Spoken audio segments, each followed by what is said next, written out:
Et on voyait dans ces chants-là, il y a tellement de raisons de louer notre Seigneur. Hein? Tellement de raisons, ça le disait dans un des couplets, là. Il y a des milliers de raisons. Et notre prière, à chaque matin, là, quand on se lève, disait, Seigneur, donne-moi vraiment de voir là, à quel point que tu es digne de te louer. Donne-moi de voir toutes ces belles raisons aussi.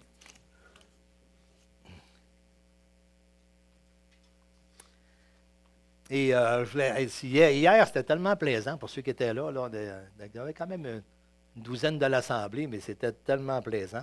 La communion fraternelle aussi entre les églises de la région, là, ça fait tellement du bien. Moi, je n'en connais plusieurs, fait que ça me faisait du bien de les revoir aussi. Et puis, mais tout le partage qui a été apporté par M. Bourque, là, c'était tellement, tellement bon. Là. Et je pense que ça n'a pas réussi le matin pour l'enregistrement, mais pour l'après-midi, il l'a. Mais oui, c'était vraiment bien. Alors, c'est lui qui devait apporter la parole ce matin. Finalement, il était à Saint-Félicien. Là, ça fait que pour moi, c'était un petit peu plus... mais en tout cas, que le Seigneur bénisse quand même sa parole. C'est sa parole qui est apportée. Là. Et ce matin, on va parler du fondement de la sagesse. Hein? Qui a déjà pris des mauvaises décisions ici? Là, hein? Qui a déjà fait des mauvais choix?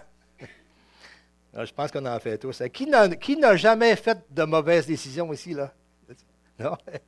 Personne, sûrement pas. Hein? Alors, on a besoin de sagesse, hein, parce que oui, on en fait des gaffes, des erreurs dans la vie. Des fois, des achats ou des démarches, des décisions. Mais il y a quelque chose, c'est pas tous les jours nécessairement qu'on prend des décisions qui ont beaucoup d'impact, là, mais à tous les jours, par contre, on dit des paroles. Hein, et souvent, des fois, dans nos paroles, là, on fait des erreurs souvent. Hein, on le voit dans l'Épître de Jacques où ça parle de la langue. Là, ça, c'est dur à dompter, la langue. Et puis, alors ça prend de la sagesse aussi hein, pour être capable de dire les bonnes choses. Et hier, c'était plaisant parce que notre frère, il parlait beaucoup qu'on est tous comme un influenceur. On a tous de l'influence. Hein. Il dit, vous êtes le sel de la terre, la lumière du monde. Qu'on le veuille ou qu'on ne le veuille pas, on est tous une influence. Mais notre influence peut être bonne ou mauvaise, hein, mais on est appelé à avoir une bonne influence vers les gens. Et même entre nous, là, alors c'est une bonne question à se poser. Quelle influence que j'ai, moi? Est-ce que ça peut être dans ma famille, chez mes enfants, mon conjoint, mon épouse, mon mari, chez les frères et les sœurs, quand on se rencontre? Quelle influence que j'ai? Est-ce que toute ma conversation ne porte que pour les choses superficielles du monde? Ou sur les loisirs, sur toutes ces choses-là?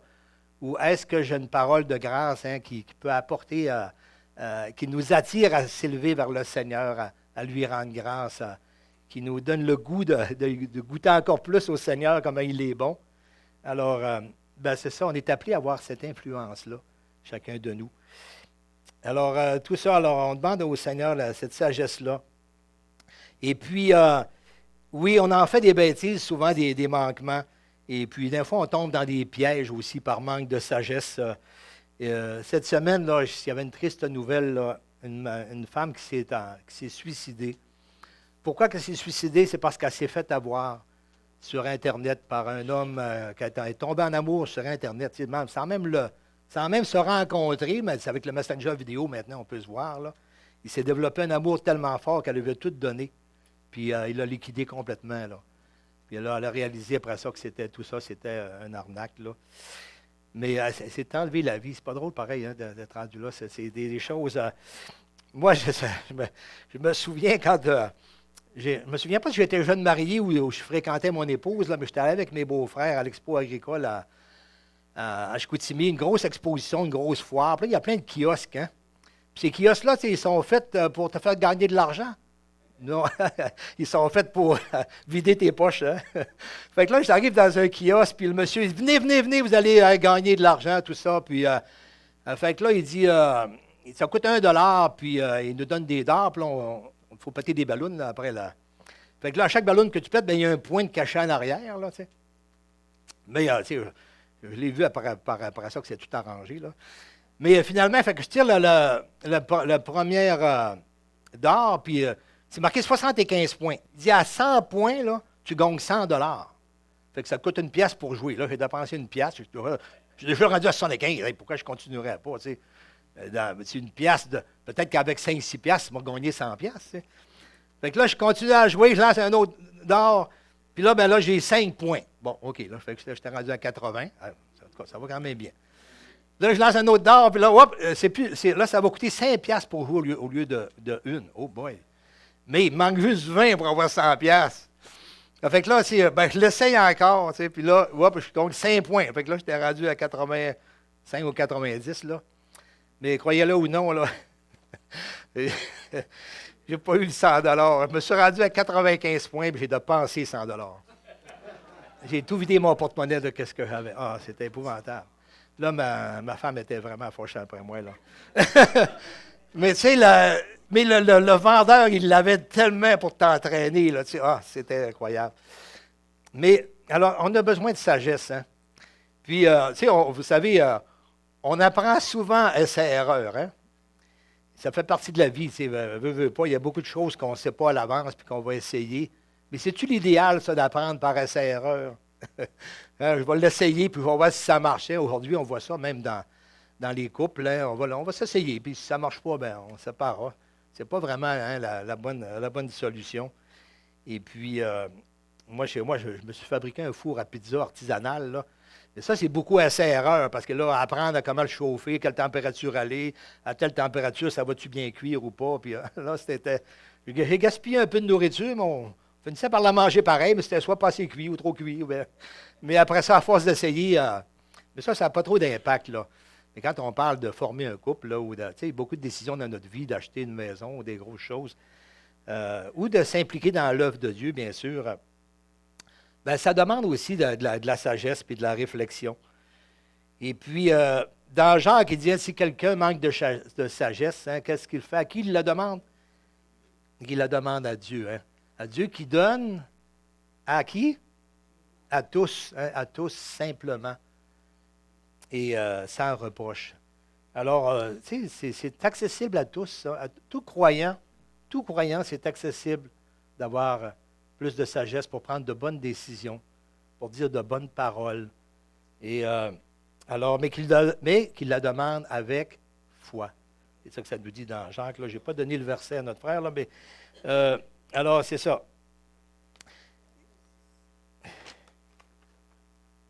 Alors, on va s'en aller dans Proverbe maintenant, le chapitre 9, le verset 10. Et on va voir, c'est quoi le fondement de la sagesse, c'est où ça commence.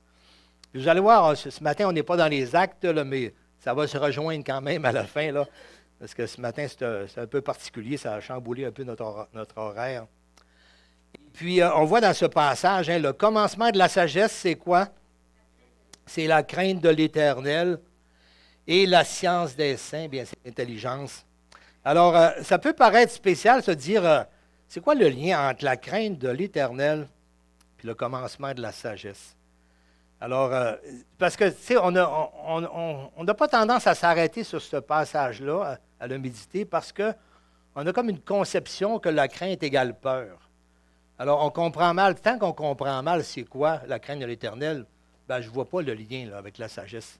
Alors, pour comprendre le lien avec le commencement de la sagesse, il faut que je saisisse c'est quoi que ça veut dire ici, la crainte de l'Éternel.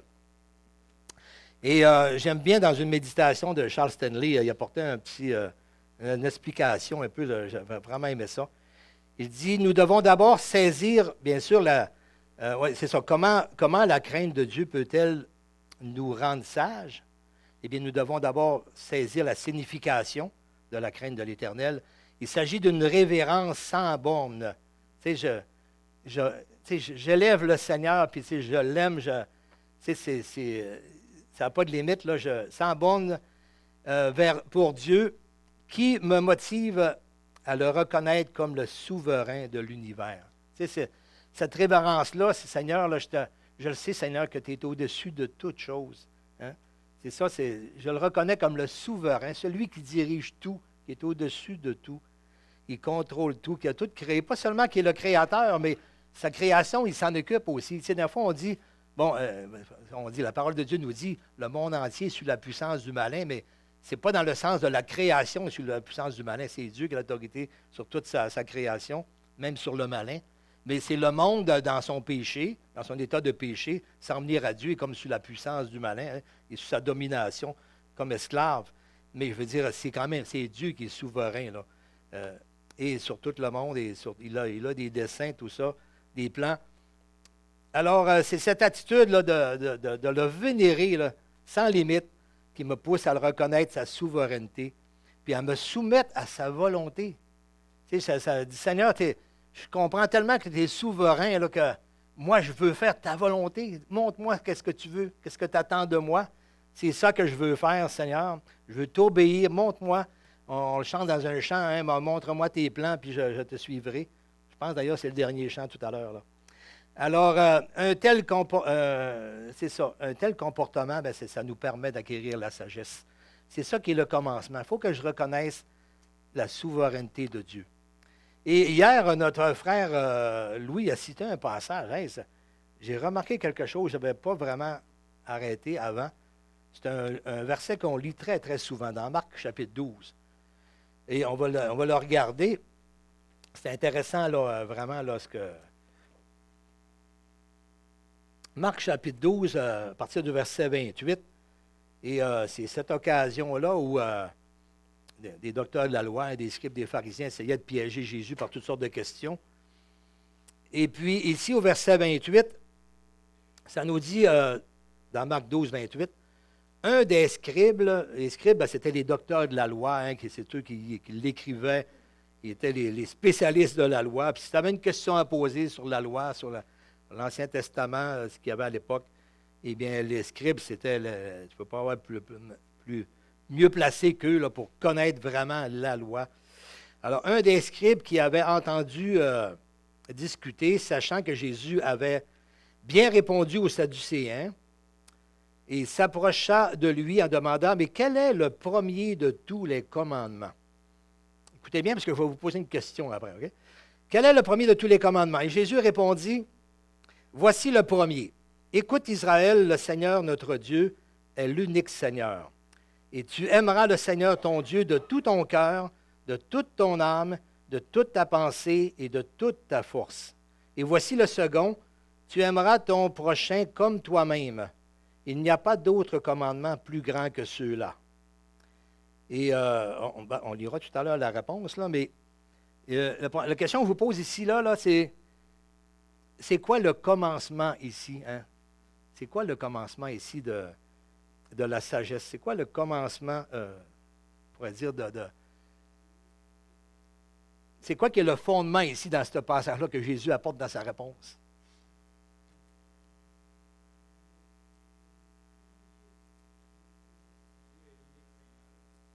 C'est ça. Alors, ça commence par ça, c'est parce que c'est ça, c'est reconnaître la souveraineté de Dieu. Jésus, il commence par dire, écoute Israël, le Seigneur ton Dieu, c'est l'unique Seigneur. Ça commence comme ça parce que le deuxième, ça, c'est les commandements. Hein, tu aimeras le Seigneur ton Dieu, c'est la question qu'il a posée, c'est ça les commandements.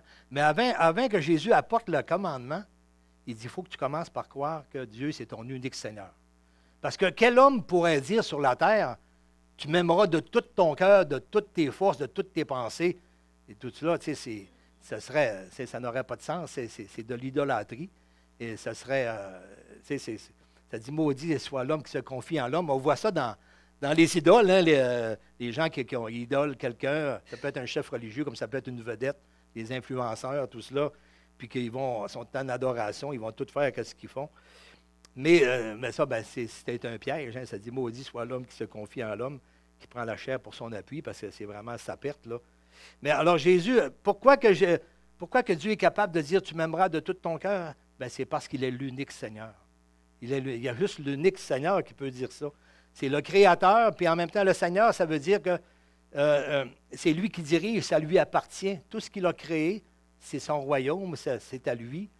Et puis, on a des comptes à rendre dans tout ce qui est comme créature qui nous a donné une volonté, une capacité de discerner le bien et le mal, et tout cela. Alors, il nous a donné ces commandements-là, mais la première chose, ça commence par, il faut que je reconnaisse que c'est l'unique Seigneur.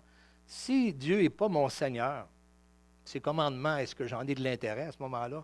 Hein, les gens là, qui ne connaissent pas le Seigneur, qui ne connaissent pas Dieu comme leur Seigneur, le Seigneur de leur vie, ben, ils ne se préoccupent pas d'obéir au Seigneur. Ils se préoccupent de faire ce qui leur plaît. On se préoccupe de faire ce qu'on aime. Alors, mais le Seigneur, il dit, parce qu'il est mon unique Seigneur, c'est Dieu, eh bien là, je lui dois de l'aimer de tout mon cœur et de toute mon âme, de toute ma force, de toutes mes pensées. Et puis après cela aussi, mon prochain comme moi-même. Et on voit la réponse du scribe qui est intéressante au verset 32. Le scribe lui dit, bon maître, parce que lui, c'est le spécialiste de la loi. Si Jésus aurait fait une erreur, là, il l'aurait vu tout de suite. Là, hein? Et le scribe, il dit, bon maître, tu as dit la vérité, que Dieu est unique. Il commence par dire ça, hein? Tu as dit la vérité. S'il avait sauté ce passage-là, c'est parce que le scribe l'aurait repris, là. Mais il dit, tu as sauté la vérité. Jésus dit, je suis d'ailleurs la vérité.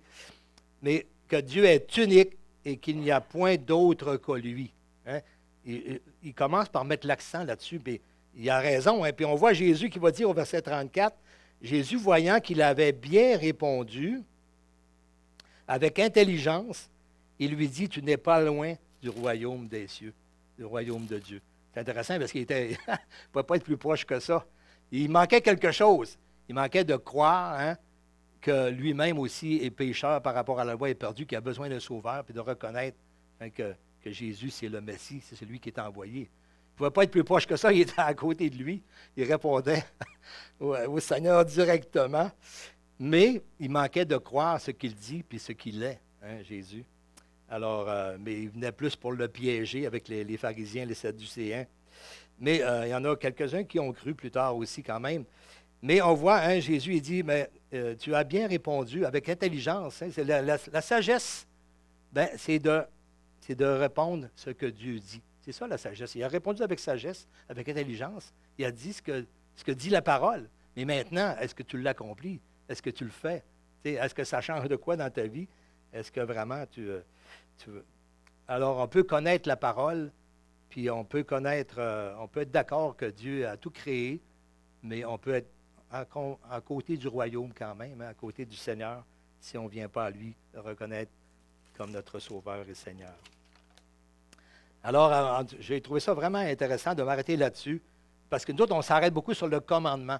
Mais c'est d'abord ce qu'il est, puis les commandements, c'est ce que moi, j'ai à faire. C'est ce qu'il me demande de faire. Et maintenant, mais qui est capable, qui a réussi à aimer Dieu de tout son cœur, de toute son âme, de toute sa force et de toutes ses pensées, hein, sans manquer à cela? C'est impossible. On a tous, même aujourd'hui, même le connaissant, on n'arrive pas à l'aimer que toutes mes pensées de toute la journée, là, j'aime le Seigneur sans manquer, sans pécher, c'est impossible.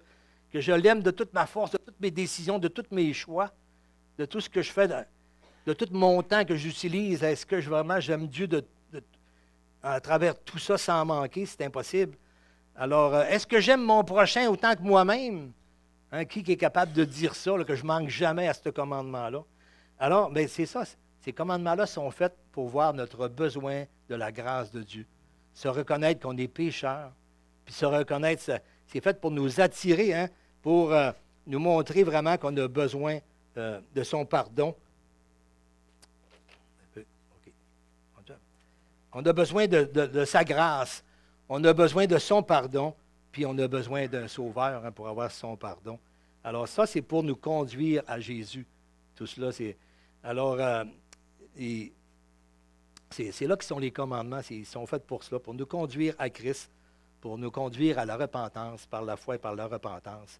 Et lorsqu'on se tourne vers le Seigneur, qu'on reconnaît vraiment notre misère, qu'on pêche, et bien qu'on lui demande son pardon et son salut, et bien on croit que Christ est mort sur la croix pour payer le prix de ces fautes-là, et de tout ce que j'ai pu commettre avant, puis de qu'est-ce que je vais commettre encore.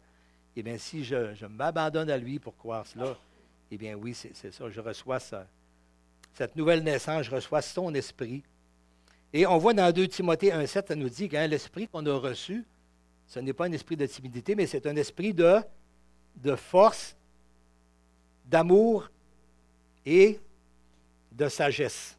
Hein? On a reçu un esprit de force, d'amour et de sagesse.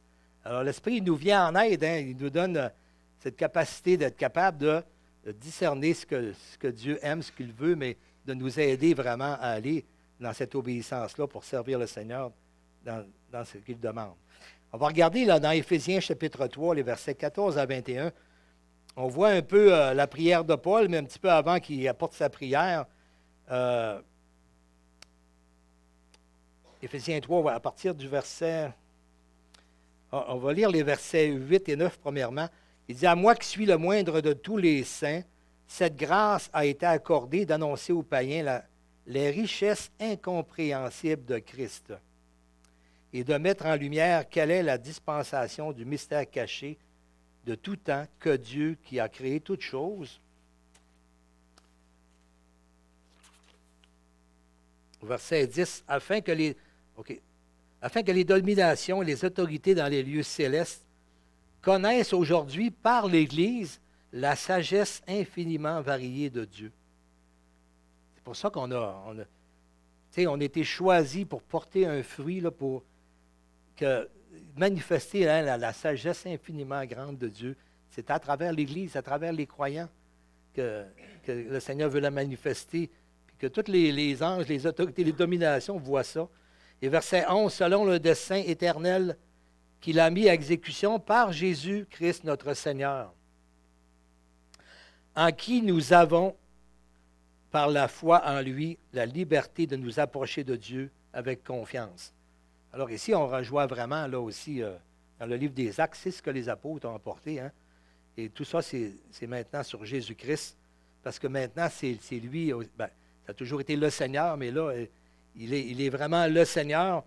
Et verset 13, il dit, « Aussi, je vous demande de ne pas perdre courage à cause de mes tribulations pour vous, elles sont votre gloire. » Et il dit, « À cause de cela, je fléchis les genoux devant le Père. » Et là, on voit sa prière qu'il adresse pour nous, là.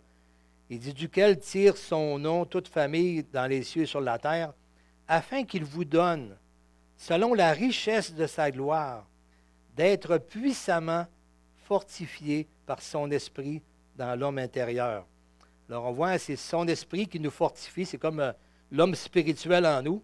Ça ne vient pas de nous, là. C'est quelque chose que son esprit produit en nous par sa force à lui, d'être fortifié.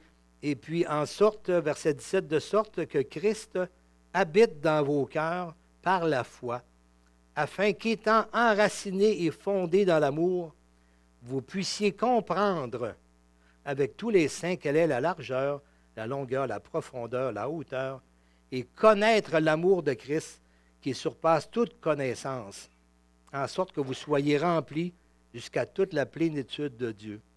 Or, à celui qui peut faire par la puissance qui agit en vous, infiniment au-delà de ce que nous demandons ou pensons, à lui soit la gloire dans l'Église et en Jésus-Christ, dans toutes les générations, au siècle des siècles. Alors, on voit, c'est le fondement que les apôtres ont apporté dans le livre des Actes. Les apôtres n'ont pas apporté leur projet, leur religion, leur patente. Tu sais, ils ont vraiment apporté, c'est Christ qui est le chef de l'Église, c'est lui qui les ont présentés, c'est lui qui nous a accordé le salut par lequel on a pu avoir le pardon de nos péchés. Et d'ailleurs, dans Jean 10, 30, il dit, Jésus a dit, « Moi et le Père, nous sommes un. » Hein? Fait que, quand il a dit que tu n'auras qu'un unique Seigneur, hein? Eh bien, Jésus-Christ, hein, lui, il dit, « Moi et mon Père, nous sommes un. » Jésus a reçu aussi ce titre de Seigneur, le Seigneur des Seigneurs et le Roi des Rois. Alors, c'est le chef de l'Église, c'est notre Seigneur. Et c'est pour ça que les chrétiens étaient très persécutés aussi, hein, à travers le culte à César, parce qu'ils disaient que nous, on a un seul Seigneur. On a un seul, c'est Jésus-Christ qui est le seul Seigneur. Alors, et on voit Jésus qui dit dans Jean 10, au verset 37-38 aussi, il dit, « Si vous ne me croyez pas, croyez au moins à cause des œuvres que je fais, parce que les œuvres que je fais, ce sont les œuvres que mon Père m'a dit de faire. » Il démontre que je suis du Père, que moi et le Père, nous sommes un, que je suis dans le Père, que le Père est en moi. Alors, tu sais, Jésus a manifesté, hein, ce qu'il dit, sa parole, par les œuvres qu'il a montrées, que lui et le Père, ils ne font qu'un. Alors, c'est pourquoi qu'il a ce titre, hein, dignement reçu, qu'il est le seul Seigneur. Bon. Ça vient.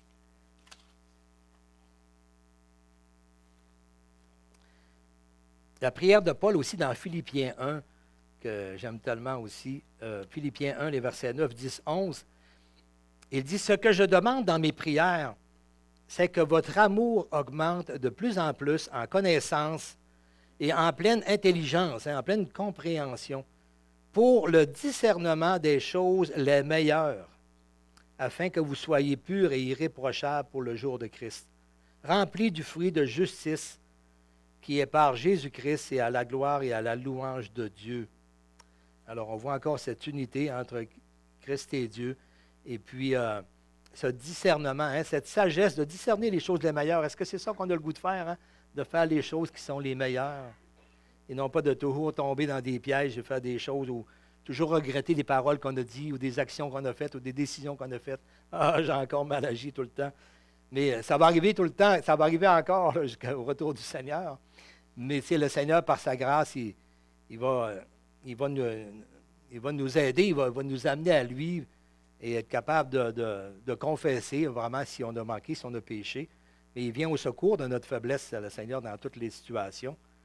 Et puis, mais on a besoin de sa grâce. On est toujours sous cette grâce. Et dans Éphésiens chapitre 5 aussi, les versets 15, 16, 17, on voit aussi, il y a 3 principes là, de cette sagesse là, qu'on a besoin.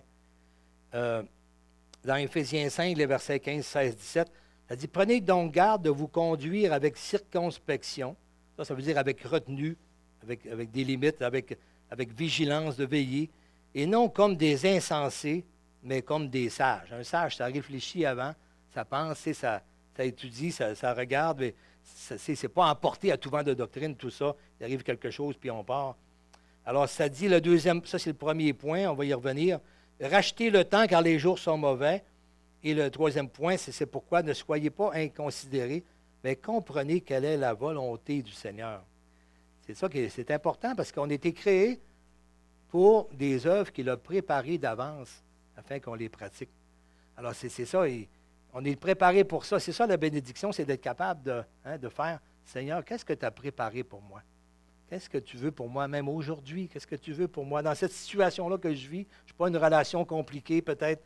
Bien, Seigneur, comment je dois me comporter?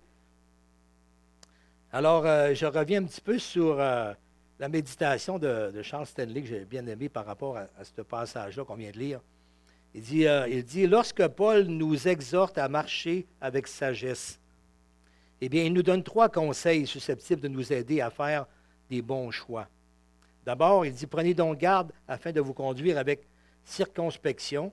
Ça veut dire que nous devons veiller sur nos penchants, nos pensées et nos comportements, car nous vivons dans une société corrompue sur le plan moral.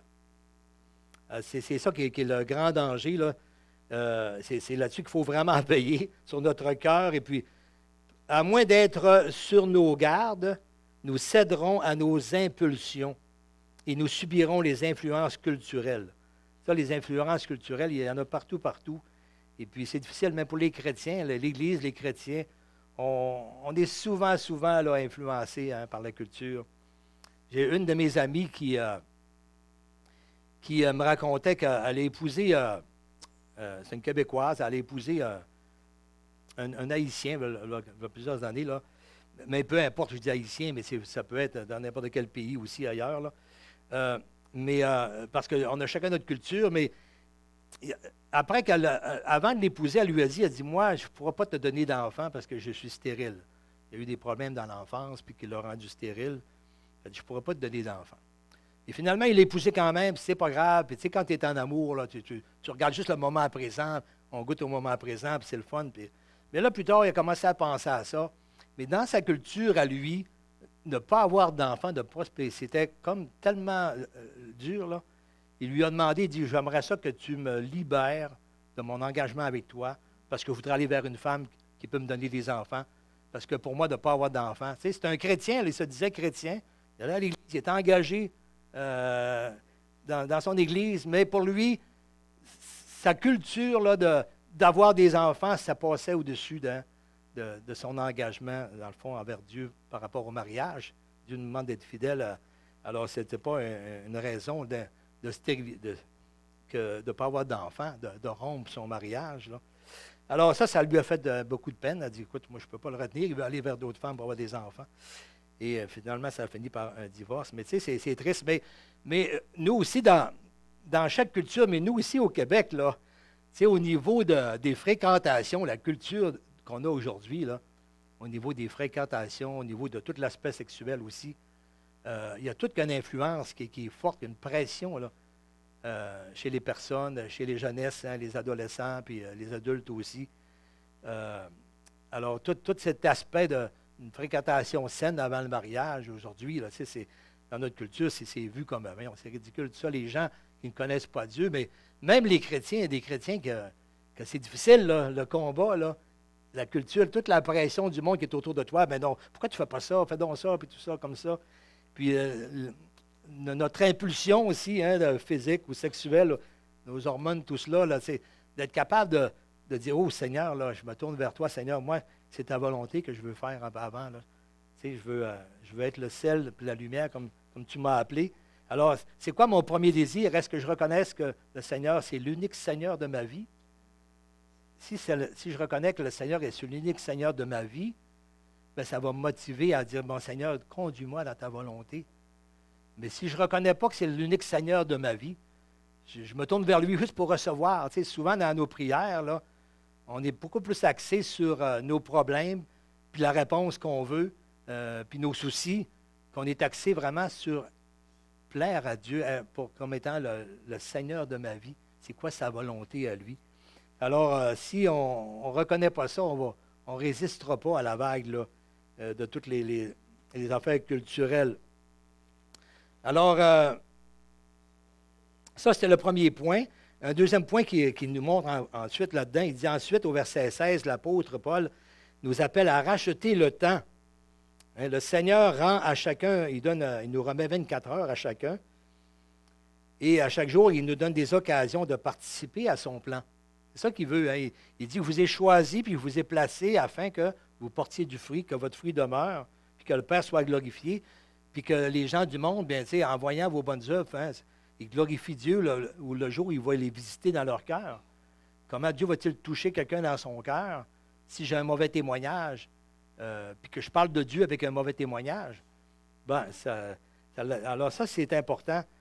Et puis, ben, on doit aussi racheter le temps, et puis, ben, surtout parce qu'on peut facilement là, gaspiller notre temps avec toutes sortes de choses futiles qui ne sont pas importantes, ou même, pas nécessairement qui ne sont pas importantes, mais qui vont nuire. Parfois, on s'engage dans des loisirs, dans des aspects qui vont nous faire manquer de nos rencontres, manquer du temps avec le Seigneur.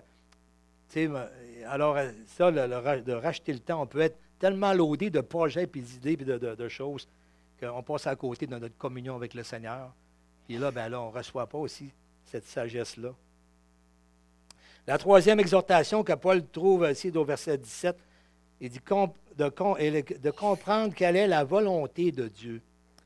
Dans son sens le plus large, cela signifie que Dieu désire nous voir devenir des personnes qu'il veut que nous soyons et accomplir ses œuvres, comme on voit dans Éphésiens 2,10, là. On a été créés pour des œuvres que Dieu il a préparées d'avance. Alors, c'est ça, son désir de Dieu. Nous devrions donc examiner nos choix en nous demandant si par eux, quand je prends une décision, là, est-ce que ça va favoriser ou ça va entraver la réalisation des desseins de Dieu dans ma vie? Et ça, on ne se pose pas souvent la question. C'est ça, l'influence culturelle là, est extrêmement forte. Hein? Mais alors, si je reconnais, c'est toujours revenir, là, le début de la sagesse, de prendre des bonnes décisions, c'est reconnaître que le Seigneur est mon unique Seigneur. Ça revient là, vraiment, là. Parce que c'est quand je reconnais ça, là, que ça me motive à me soumettre à lui. Mais si je ne reconnais pas ça, là, c'est comme moi qui est mon Seigneur. Hein? Tantôt, on l'a chanté dans un chant, « Seigneur, règne en moi ». On aime ça chanter ça, là, mais est-ce que vraiment, là, c'est ma motivation de tous les jours, Seigneur? Règne en moi quand j'ai plein de projets, plein d'idées, là. Puis, Seigneur, je ne suis pas sûr, là, si... alors, c'est ça, j'ai besoin de revenir là pour me motiver à aller, à comprendre quelle est sa volonté. Alors, nous devrions donc examiner nos choix et nous demander si par eux, oui, nous favorisons ou entravons à la réalisation des desseins de Dieu. Il est insensé de faire fi de sa volonté de Dieu. C'est insensé de dire, je ne m'occupe pas de Dieu. Moi, là, Dieu m'a donné de liberté, je peux faire ça, oui, c'est correct, mais j'ai des comptes à rendre. Là. On va tous avoir des comptes à rendre. Alors, le Seigneur veut nous voir marcher avec sagesse pour que nous puissions jouir des merveilleuses bénédictions qu'il nous a promises dans sa parole. Tu sais, il y a une rétribution à ça vraiment, là. Quand si je cherche la volonté de Dieu, bien, c'est là que je vais recevoir la bénédiction dans ma vie. Et ça ne veut pas dire la richesse, mais ça veut dire, tu sais, le Seigneur il dit, amassez-vous des trésors dans le ciel. Hein, c'est de pratiquer les œuvres de Dieu, ce qu'il a préparé pour moi. Bien, c'est ça qui me rend heureux. Quand je sens que aujourd'hui, j'ai accompli la volonté de Dieu, là, ça me fait du bien. Mais si je fais mon retour sur ma journée le soir, là, j'ai juste des déceptions, je vois juste des manquements que j'ai faits. J'ai passé à côté de telles choses. Mais bien, tu sais, je n'ai pas cette joie-là là, du Seigneur d'avoir accompli ce qu'il voulait, ce qu'il attendait de moi. Alors, on ne peut pas jamais reprendre les occasions et le temps qui est perdu. Quand c'est passé, là, le temps, on ne peut pas revenir dans le temps, on ne peut pas le reculer. Là. Alors, engageons-nous à faire compter chacun de nos jours. Bon, ça gève, là.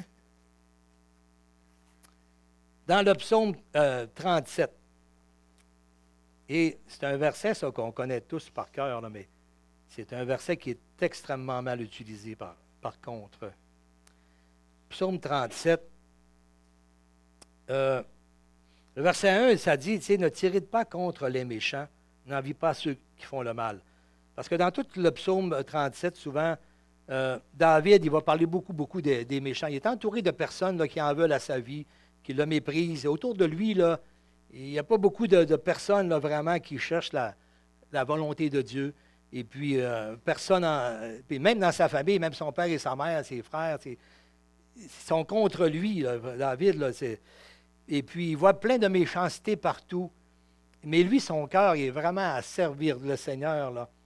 Et puis, il va dire au verset 4, « Fais de l'Éternel tes délices, et il te donnera ce que ton cœur désire. » Il dit, « Recommande ton sort à l'Éternel et mets en lui ta confiance, et il agira. » D'abord, le verset 5, OK? Ça, c'est sûr que si je le reconnais comme mon unique Seigneur, puis que je mets en lui ma confiance, je dis, Seigneur, tu es le souverain de tout. Hein? C'est toi qui es donc, tu diriges tout. Donc, je peux croire que tout concourt au bien. Tout va concourir à mon bien, hein, puisque je suis en communion avec toi, Seigneur. Alors, je vais avoir confiance, puis je mets ma confiance en lui, puis je crois qu'il va agir. Alors oui, dans tout ce qui concerne mon sort, je ne sais pas moi, mes situations que je vis de tous les jours dans mon quotidien, mon travail, les relations, le côté monétaire, peu importe, je recommande ça à Dieu, puis je lui fais confiance. Mais le verset 4, il dit, « Fais de l'Éternel tes délices, et il te donnera ce que ton cœur désire. » Ça, c'est tellement mal utilisé parce que c'est beaucoup utilisé encore une fois que là, j'ai mes plans, j'ai mes projets. Puis là, je me dis, j'ai besoin vraiment de l'aide de Dieu. Là. J'ai des projets, mais il faudrait que Dieu fasse ça, fasse ça, fasse ça. Puis finalement, ce que j'aime le plus dans ça, c'est mon projet. C'est ça que j'aime. Et je ne m'aborde pas trop de la volonté du Seigneur. Je me dis, c'est pas mauvais, ça va avec Dieu, puis ça va avec... ça ne m'empêche pas d'aller à l'église, puis de lire ma parole, tout cela. Là. Mais souvent, on est beaucoup plus préoccupé par ce que mon projet s'accomplisse. Et puis, on pense que c'est ça. J'aime le Seigneur, je vais à l'église, je lis ma parole. Donc, il va me donner ce que je désire. Et souvent, on le prend comme ça, mais ce n'est pas ça que ça veut dire. C'est important qu'on regarde, mais qu'est-ce que David, il brûle dans son cœur comme désir? Bien, c'est ça, il faut qu'on comprenne, c'est parce que c'est David qui dit ça. Là. Alors, il faut voir, puis on va voir à travers, on ne le lit pas ce matin, mais je vous encourage à lire le psaume 37 et le psaume 27 au complet. C'est tout le contexte là et là, parce que David, il fait face à de la méchanceté. Et puis, il dit au verset 8 dans le psaume 37, on va aller au verset 8, il dit « Laisse la colère et abandonne la fureur. » non, c'est-à-dire, on va aller au verset 6. Ouais. Il dit, tu recommandes ton sort, puis là, fais-lui confiance, puis il va agir. Et là, c'est dans un contexte surtout parce que ton sort, là, il est comme entre les mains de... C'est soit Dieu ou soit là, tous tes ennemis qui sont là, là. Il dit, il fera paraître ta justice comme la lumière et ton droit comme le soleil à son midi. Garde le silence devant l'Éternel et espère en lui. Ne t'irrite pas contre celui qui réussit dans ses voies, contre l'homme qui vient à bout de ses mauvais desseins. C'est pas facile, ça, hein? Des fois, quand ça va mal, là, puis l'autre, ça a l'air tellement bien d'aller, puis lui, il ne s'occupe pas de Dieu. Puis moi, Seigneur, j'essaie de faire ta volonté, puis là, on dirait que j'ai des problèmes, puis je subis la persécution, des difficultés. Et lui, c'est ça qu'il vivait, là, beaucoup de persécutions. Comme dans le livre des Actes aussi, il vivait beaucoup de persécutions aussi, là. Mais il dit, ne t'irrite pas, parce que si je reconnais la souveraineté de Dieu, hein, puis que c'est l'unique Seigneur, c'est le Seigneur de tous les seigneurs, je devrais être capable de ça. C'est important que je saisisse ça parce que ça me rassure. Je trouve un repos dans cette parole-là. Quand je comprends ça, puis je le crois, là, ben, je trouve un repos. Ah, Seigneur, ça me fait du bien de savoir que tu es vivant, que tu me vois ma situation, que tu es souverain, tu vois tout ce qui se passe. Puis, Seigneur, tu m'aimes, puis tu prends soin de moi. Alors, on regarde au verset 8. « Laisse la colère, abandonne la fureur, ne t'irrite pas, ce serait mal faire. » Au verset 9, « Car les méchants seront retranchés, et ceux qui espèrent en l'Éternel posséderont le pays. » Au verset 28, il dit, « Car l'Éternel aime la justice, et il n'abandonne pas ses fidèles. » Hein? Dieu n'abandonne pas ses fidèles. Et ils sont toujours sous sa garde. Ils sont toujours sous sa garde. Tu sais, si je crois que le Seigneur, c'est mon unique Seigneur, puis qu'il est le souverain, puis qu'il m'aime, qu'il a donné son Fils pour venir me sauver sur la croix de mes péchés, je ne suis pas abandonné. Là. Jésus dit, « Je ne vous laissera pas orphelin non plus. Et je serai avec vous tous les jours jusqu'à la fin. Je vais être avec vous. » Là. Alors, Dieu, il n'abandonne pas ses fidèles. Ils sont toujours sous sa garde. Ça, il ne faut pas l'oublier, là. Comme c'est rassurant quand on vit des difficultés, hein, de se rappeler cela. Dieu, on est sous sa garde. Il est au courant, il voit tout. Mais la postérité des méchants sera retranchée. Donc, on a besoin de la sagesse au milieu de l'épreuve, de la persécution, dans les difficultés, dans l'adversité. Eh bien, comme dans la vie de tous les jours aussi. Même quand ça va bien, on a besoin de sagesse. Parce que quand ça va bien, on peut déraper très, très, très facilement aussi, là. Et partir sur... on est moins porté à aller vers Dieu. Puis là, on part sur nos projets, nos idées.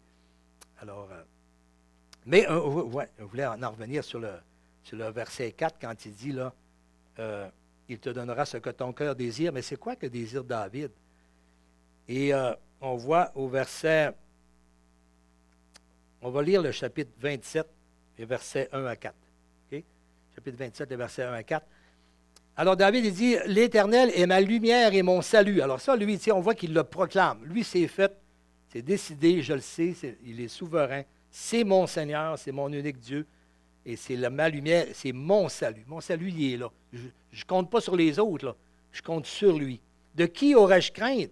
Si c'est sur lui que je compte, puis qu'il est souverain, puis je suis sous sa garde, puis qu'il prend soin de ses fidèles, hein, puis aujourd'hui, en plus, on sait qu'il a donné son Fils pour venir mourir sur nous pour la croix. Bon, de qui aurais-je crainte? L'Éternel est le soutien de ma vie. C'est lui qui la garde, ma vie, qui la soutient, qui en prend soin. Alors, quand les méchants s'avancent contre moi pour dévorer ma chair, ce sont mes persécuteurs et mes ennemis qui chancellent et tombent. C'est honteux, hein? S'ils n'ont pas tombé encore, en tout cas, en Dieu, ils sont déjà tombés. Mais il dit au verset 3, « Si une armée campait contre moi, mon cœur n'aurait aucune crainte. » Tu sais, il y a tellement chéri, là. Excusez. Ça me touchait ce matin, ce que Wally t'a dit sur M. Maillot. Hein? Excusez. Tantôt, on parlait de comment est-ce que la parole est enracinée dans nos cœurs. Hein? Puis lui, même malgré sa maladie, c'est tellement enraciné qu'il était capable de la citer encore, sa parole.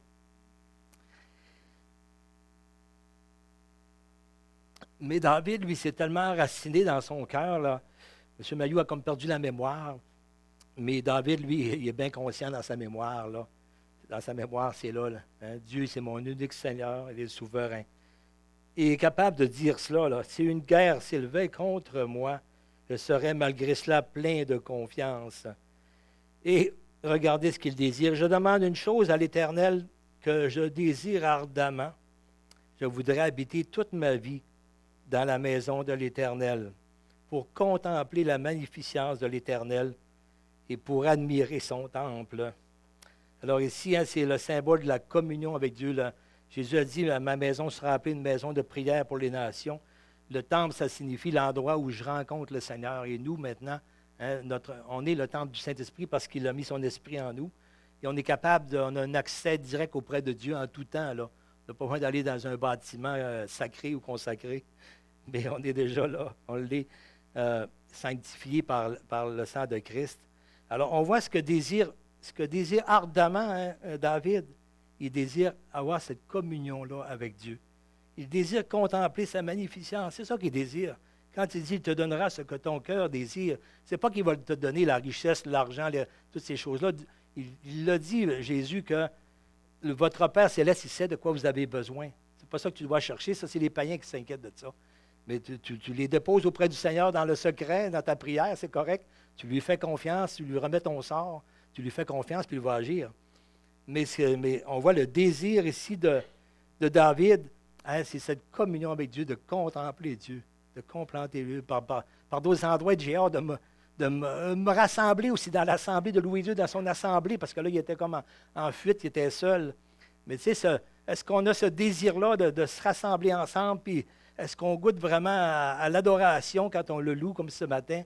Est-ce qu'on s'élève vers lui? Est-ce qu'on est content? Est-ce qu'on est heureux de le louer? Est-ce qu'on saisit à qui qu'on loue, qui il est, et combien il nous aime, et combien il prend soin de nous, combien on est sous sa garde, et combien il nous réserve quelque chose d'extraordinaire? Ce matin, je parlais à Mme Pierrette en s'en revenant que, malgré notre vieillissement, on a beaucoup d'aspects qui diminuent, là, mais je pense que c'est voulu par Dieu aussi dans un sens que plus qu'on diminue, on vieillit, on a besoin de se détacher des choses de la terre, puis que nos yeux soient de plus en plus vers le Seigneur, qui, lui, va nous transformer, va nous donner un corps parfait. Alors, peut-être que c'est bon, si Dieu le permet ainsi, c'est bon aussi qu'on diminue pour que maintenant, notre cœur se tourne vers le Seigneur, notre joie d'aspirer, comme le chantait ce matin. Maranatha, c'est comme un mot qui a hâte, qui exprime la hâte que le Seigneur vienne, là, que son règne vienne. Alors, on vous invite, je vais inviter l'équipe de louange à venir pour terminer par le dernier chant. C'est un chant aussi qui dit « Me voici, Seigneur, pour faire ta volonté. Hein, » ça va vraiment bien avec le passage de ce matin. « Je te donne mon cœur et toutes mes pensées. Hein, » ça va vraiment bien. Ce n'est pas un chant que j'ai choisi, mais c'est tout à fait là, approprié. Alors, on va prendre un mot de prière et on va se lever ensemble pour chanter ce dernier chant. Seigneur, on te remercie pour ta parole. Merci, Seigneur, tu es tellement vivant, tellement grand, tellement extraordinaire, Seigneur, tellement magnifique. Daigne ouvrir nos yeux dans notre cœur pour te contempler, Seigneur, te contempler dans ton temple, c'est-à-dire te rencontrer, Seigneur, par l'Esprit que tu as mis en nous. Alors, sois glorifié ce matin. Sois loué, Seigneur, par nos chants, nos louanges, notre adoration, notre cœur, que tout notre cœur s'élève vers toi.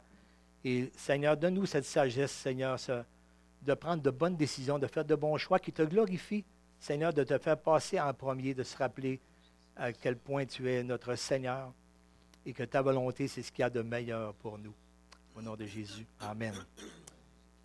Alors, on chante ensemble. On se lève pour chanter ce beau cantique.